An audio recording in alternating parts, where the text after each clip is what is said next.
How you doing, sir? How's it going? Good. How you doing? I need to file some complaints. Okay. I'm Detective Stewart. All right. Your name? William. William. Okay.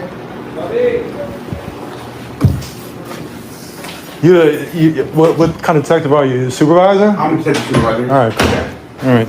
Well, if that's the case, all right. So I got to file complaints on you. On me? Yeah, on you and Hollis. Okay. So we had a situation here where this kid, 16-year-old kid, has been sexually harassed by this guy nonstop.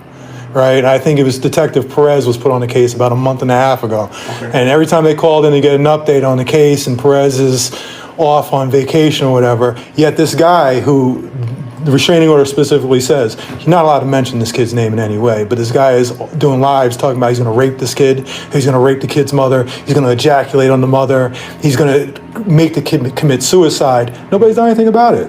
And this is, listen, out of all the crimes that could be focused on, this is it right here, right? And he's got, like I said, he's got a 2-year restraining order. Nobody's done anything about it. I emailed your captain a week ago or 2 weeks ago. I emailed Woodyard, and they said they're going to be on this case. Nothing's happened.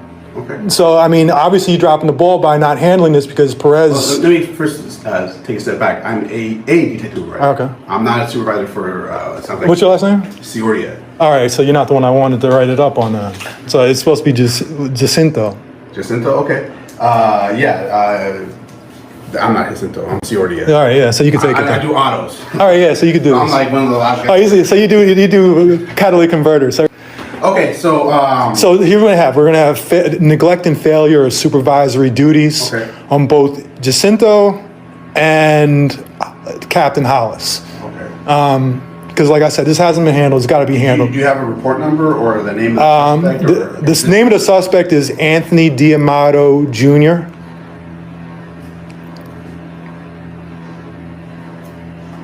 And do you have the subject? The victim? Yeah. The victim is a Solomon Sassoon.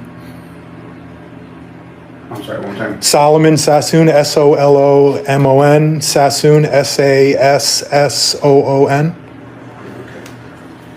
And are you related to... I'm a third party. Yeah, listen, I'm third party.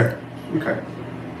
And do you know what on the case has been investigated? Here's what we know, right? The initial contact with the detective about a month and a half ago says they were going to look at it. And then he went on vacation, and for 4 weeks, the family would come up here, and they say, well, Perez is still on vacation, Perez is still on vacation. So I was thinking during that time, especially when you're dealing with something of this sort of nature, then somebody else should have been put on the case, but nothing was ever done. Even after I emailed Woodyard, I even text messaged Woodyard. Listen, I'll be straight up with you. I told Hollis that I'm going to hold him personally accountable for it. I've been posting flyers in this guy's neighborhood, warning the neighborhood about a neighborhood nuisance. This Anthony D'Amato? Well, I mean, it's more than that. The neighbors, other than with this kid. Well, the neighbors tell me that he's a peeping Tom. That he goes across the street and he films a lady. He goes up to a lady's bathroom while she takes a shower and films into her window. He's only been there a month and a half, and he's doing this. Now while I say that, that's actually happened in the Hollywood division. The victim is here in the Wilshire division, and the detective on this case is Wilshire. And what type of crime was reported by this victim? For violating the restraining order. Yeah. Okay. I mean, he's got a 2-year clutch restraining order. Restraining order specifically says it's not a matter of just not contacting. He's not allowed to mention them in any way, but yet this guy goes on his YouTube live stream daily and talks about, putting his mouth on this child. Okay. Okay. So let me see if I can find the case number and see what has been done on it. I appreciate that. Yeah, and then just so you know, that violation of court orders will typically get sent to the city attorney's office. Yeah. And then they'll file. I putting pressure on them too.